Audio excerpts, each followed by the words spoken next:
Hello and welcome to the CNBC TV 18 special. We're at the Olympics at Paris 2024 on the bench with India's Olympian Abhinav Bindra. Abhinav, many thanks for joining us here on CNBC TV 18. You know, you've been here for what, close to a month now? I'm almost a Parisian. You're almost a Parisian. Can you speak French yet? Bonjour. Bonjour to you too. But what has it been like for you? I mean, you ran with the torch as well. What's the experience been like for you as a participant and an observer? Well, I've been part of my role here is being part of the IOC's Athletes Commission, and just being part of the Games has been pretty spectacular. I think the Games have been a massive, massive success. I've been to a few events. The enthusiasm in every field of play that I visited has been amazing. And just the visual spectacle that we are witnessing, these are images for posterity. The beach volleyball at the Eiffel Tower, the images of the Olympic flame. It's just been spectacular. I went to fencing at the Grand Palais. It was the most incredible event that I've attended. And I think really the beach volleyball venue is probably the most amazing sports venue on the planet at the moment. You know, since you're talking about the highlights of Paris 2024, in many ways, the Paris Olympics have been an experiment for the IOC as well as for the Olympic Games to try and see how the Games can be more sustainable. They don't end up being white elephants for the host country as well. There has been some backlash on some of the measures, but on balance, how would you rate what we've seen? Well, this is the start of a new era, and these are different games, sort of games that we've never witnessed before. So obviously it's a change, and there'll always be comparisons, but I think all the initiatives have been extremely successful. I think Paris 2024, the organizing committee, has just invested in one new facility, and everything else has been already existing infrastructure or temporary facilities. And people don't understand how unusual that is for the Olympics, right? But I think the most amazing thing has been the urbanization of sport, how sport has come to the people, how sport has come into the urban landscape, and that has been spectacular to watch. If you go and see the Concorde project, where we've seen 3x3 basketball, skateboarding, BMX, breaking, it's just the most amazing atmosphere that you'll find. And for me, just being part of the Games, these are my first Games not as a competitor. I wasn't able to make it to Tokyo because I was down with COVID.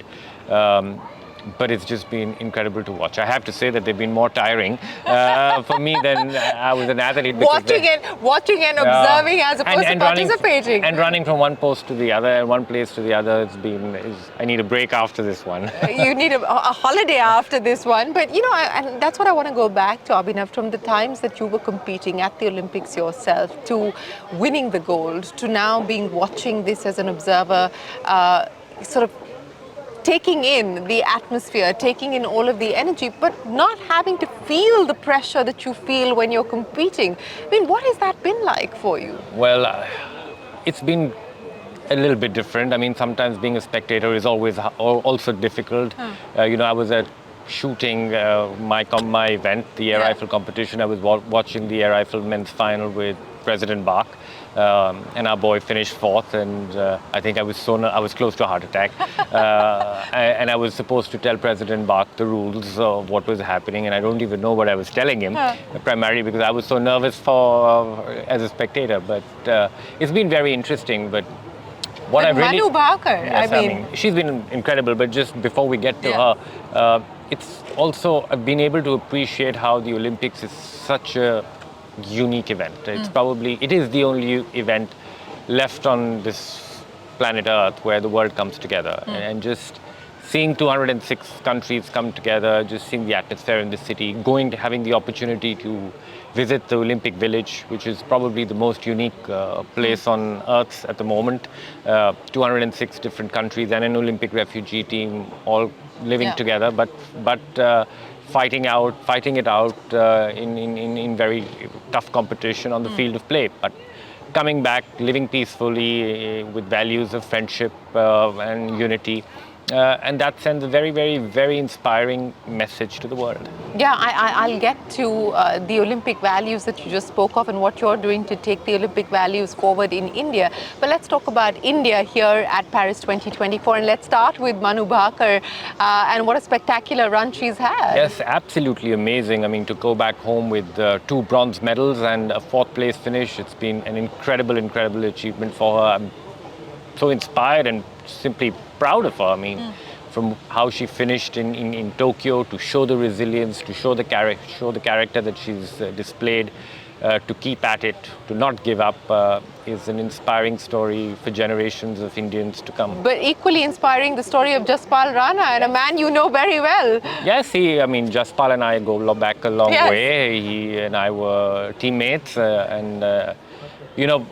for me, he's a wonderful coach. He may be a tough coach, but sometimes you need a tough coach. In my career, I too had tough coaches who I sometimes didn't get along with, but just found a way to work with. But he's worked very well for Manu, and just want to send my congratulations to him for all the work that he's put in and for all what he's done for Indian shooting. You talked about Jaspal Rana and tough love is something that you've experienced as well. And I think it sort of opened up this controversy on the back of what we've heard from Prakash Padukone saying that, look, the players need to do their best. India has done all it can, the government has done all it can, the committees have done all they can, but the players need to do their best. And it evoked, a reaction from both sides. One saying that he's speaking the truth, and the other saying that, look, you can't pull someone down when they're already feeling the heat. I want to understand from you, as an athlete who has competed at the Olympics, as someone who's deeply invested in the sport, deeply invested in ensuring that India does create champions. How do you read what Padukone has said, and what do you make of what he said? Well, I think there's always a time to reassess. In a couple of days, the games will be over, and we'll all go back with whatever we go back with. And I think it is only fair to reflect on what we've done well. I think there have been many things that we've done well. I think. For instance? Indian performances all around may not reflect on the medals table, but if you look at the performances of the athletes, they've been competitive in spectrum of sports. We've had 7 4th place finishes so far, and it could have very well been gone the other way. So the overall performances are much stronger. You had the women's table tennis team, for example, beating top-ranked teams and reaching where no table tennis team has ever reached. The shooting team, not just the 3 medals, but if you look at the overall performances, we had multiple finalists, and even the ones who didn't make the final had a very strong performance. So what do you think has changed to ensure that we actually get a shot at the big league? And what do you think is left to be done to ensure that we get the medals? Because that's now the question. Well, I think that it's so far, but yet not far enough.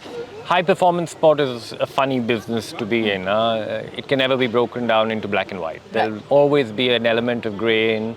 There'll be always a little bit of an element of luck. And in a competitive event like the Olympics, which is so tough, a little bit here, a little bit there makes all the difference. And I think we've made tremendous strides. I think support to athletes has been phenomenal.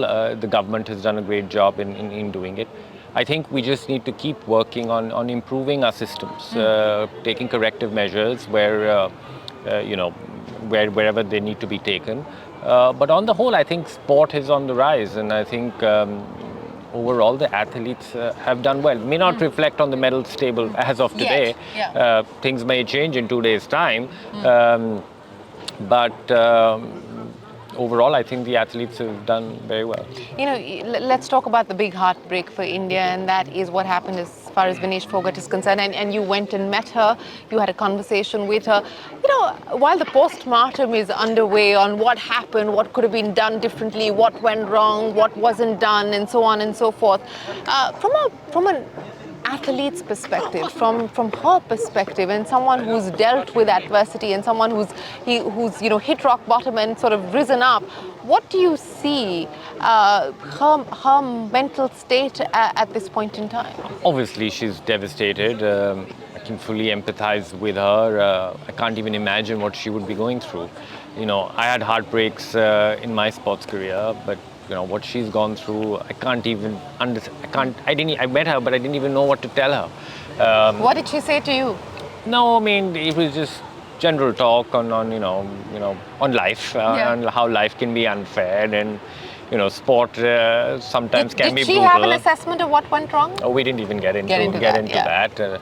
But I just went to offer your support to her and to be there for her, and I think that's what she needs at the moment, and I think the country must rally behind her in these difficult times.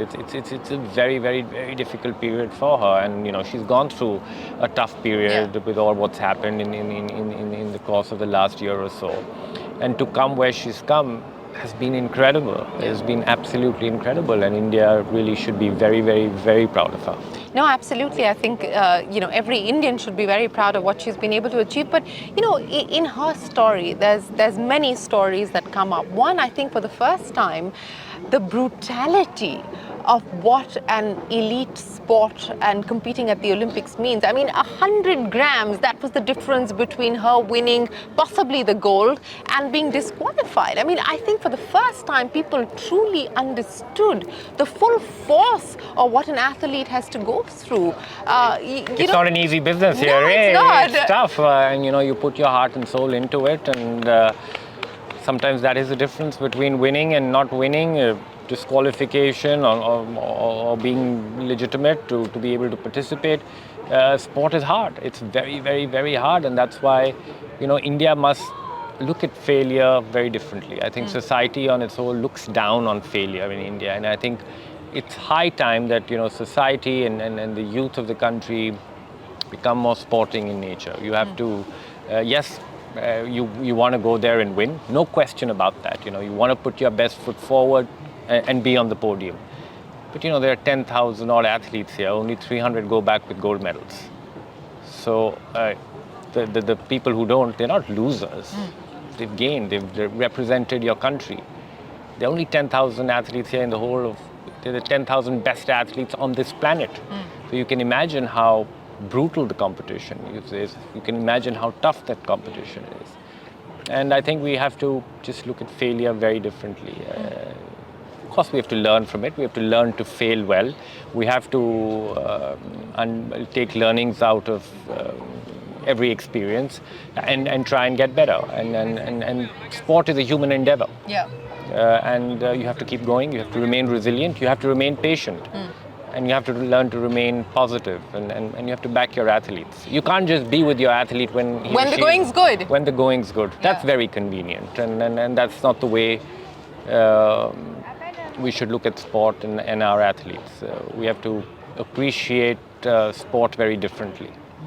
I want to pick up on what you said, which is I think so beautiful, because I don't think that people really truly appreciate or understand the value of that failing well, and you've had a bunch of failures. My life was a failure.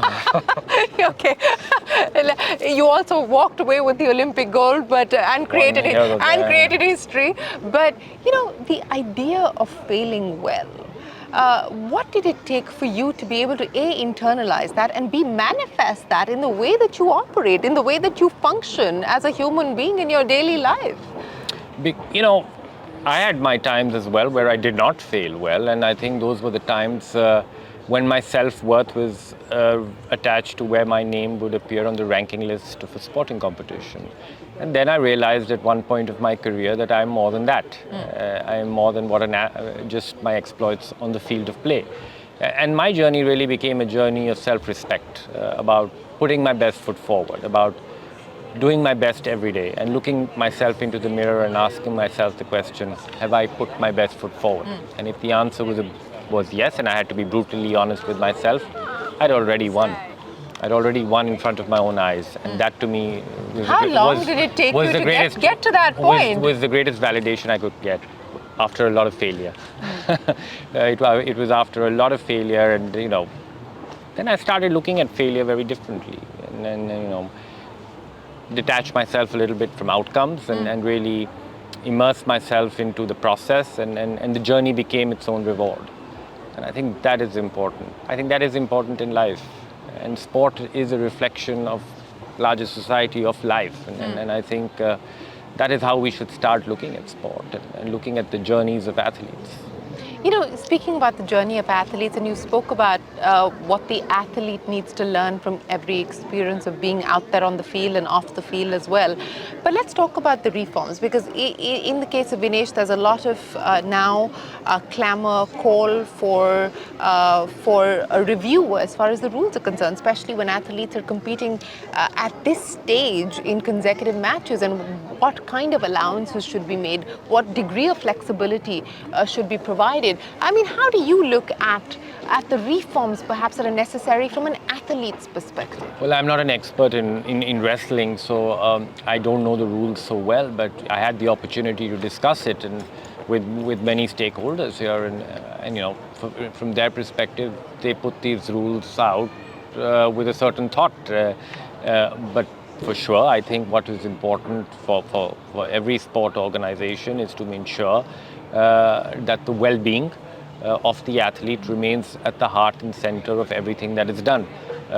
According to them, these rules have been put out with that thought in mind. So while I'm not an expert in the sport, I think from my perspective, the most important thing is the well-being and welfare of athletes. And I think I'm sure there will be a time when the world body would review and process what has happened, and if there are ways to improve regulations, then I'm sure that they would certainly. But do you believe that there is a need for that? I mean, I'm not talking about this specifically, but in general, given what you were talking about, the toll that it takes on the athlete's mental well-being and mental health, physical health as well, especially when you're competing in consecutive matches. I mean, it's unimaginable to me to imagine that someone who's going to be competing possibly for an Olympic gold spends the night before in a sweatsuit trying to shed excess weight. I mean, in weight-sensitive sports and weight categories, I mean, that is what they go through. Absolutely. That's what they go through. Weight management becomes a very, very critical aspect of it. And I think what the world body should try and do, and I think they are already doing that, is that, athletes should compete in their natural weight category. Right. I think that would ensure a more level playing field. It would ensure a more safety for the health aspects of the athletes. A lot of athletes, maybe of a higher natural weight, and then they try and cut down weight, and that to be able to get a ticket maybe giving them a competitive edge as well. So I think that type perhaps needs to be looked at more carefully on how does one ensure a fairer balance which keeps the athletes' health and well-being at the foremost. We're talking about mental health, and I know that you do a lot of work with the IOC, with the Athletes Commission, to focus on that. And outside of sport, I mean, building resilience and building mental, emotional resilience, I think, is a key today.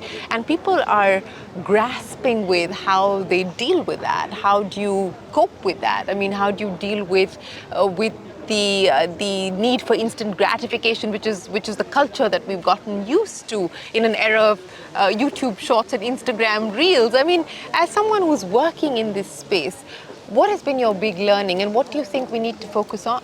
Well, I think from an IOC Athletes Commission perspective and from the larger IOC's perspective, we've done a lot of work on mental health. For the first time ever at the Games, there is a space which has been created, which is called the Mind Zone. It is in the Olympic Village. It is on the first floor of the fitness center is on the ground floor, and the Mind Zone is on the second floor, to give a message that your mental well-being is equally important.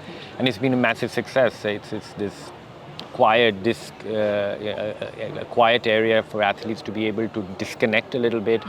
We have things like VR meditation, we have breathing techniques available for athletes to follow, and creative things like arts and culture. And this space has been a massive success because life in an Olympic Village is hard. It is a sensory overload. When you have 15,000 people living, highly charged people living in this Games Village, there's a lot of activity, and that can be overwhelming at times. And also with the added stress of competition, it can be a difficult place. So this space has been clearly designed for that, to give athletes a space, and it's been a massive success. We've had safeguarding officers available to athletes 24/7. We have a helpline which is available to athletes not just during the Paris Games, but it will be available for them for the next 4 years. So we've tried to do all we can, and to really make sure that we give equal amount of importance to the mental health aspects as we do towards the physical well-being of the athlete. Something I know that's very close to your heart, and that is to really bring the Olympic values to India and to bring it to the youth of the country. And you've started that with Odisha, and you've worked in partnership with the government in Odisha. And I know that here, a lot of the work that you've been doing is actually on exhibit, showcasing what has happened in Odisha. Why do you think that that's important, and why do you believe that that could be a big cause for change? It goes back to the initial conversation on how we have to look at sport differently, how we have to look at failure very differently. And the whole program is, of course, to make kids physically active, to imbibe the health benefits of sport, but most importantly, the ability for kids to imbibe values through sport. Sport teaches us so much. It teaches us a thing or two about winning, but more importantly, it teaches us how to lose. It teaches us a lot about integrity, about teamwork, about respect, about respecting rules, about respecting your own self, about respecting competitors.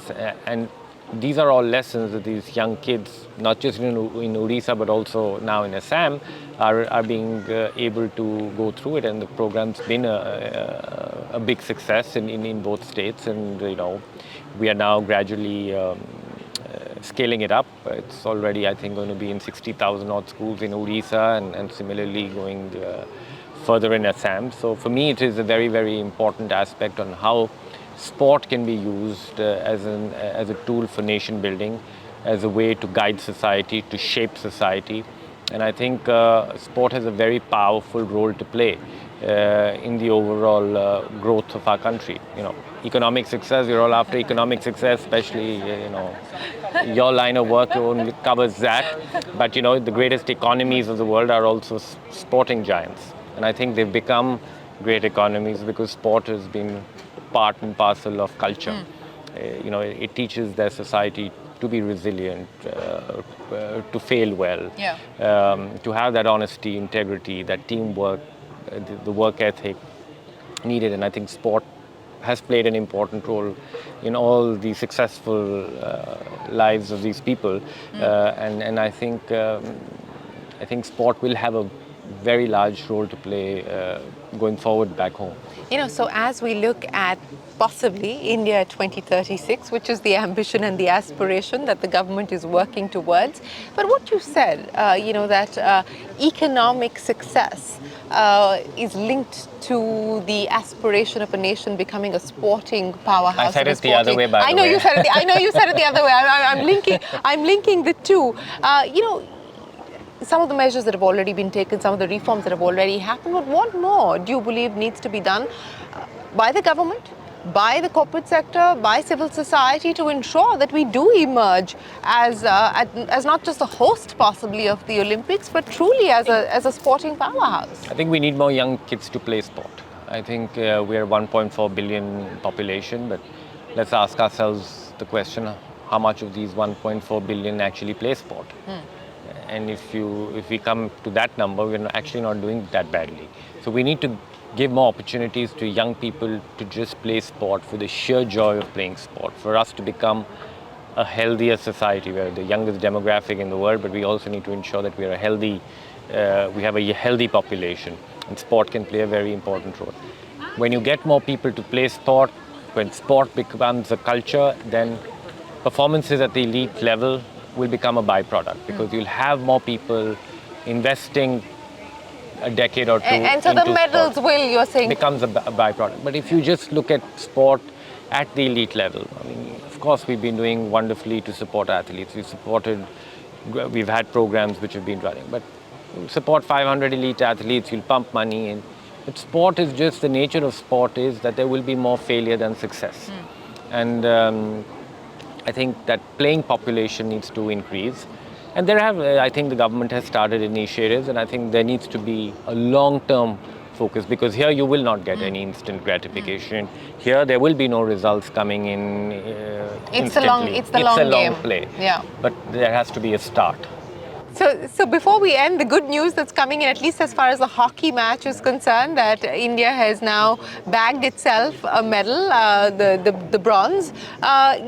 What's been your big takeaway, not just for India, but from Paris, as far as the Olympic movement is concerned? Because in many ways, this is an incubator of new ideas on what the Olympics possibly for the future could look like. I think it's been a very innovative games. It's been a more urban games, and I think it's been a more youthful games, and that's coming through. And I think the people have really, really enjoyed it. I've been to so many events, and just the enthusiasm of the people has just been incredible, and that's just been such a joy to watch. Breakdance, would you have liked to compete in that category? I was never a talented athlete, so I'll pass on that one, but it's a great joy to watch them. It certainly is a great joy. Abhinav, thanks so much. We wish you the very best of luck with everything that you're doing, and thank you so much for spending time with us here. Well, with that, it is time for us to wrap up the Paris Diaries here on CNBC TV 18. Many thanks for watching.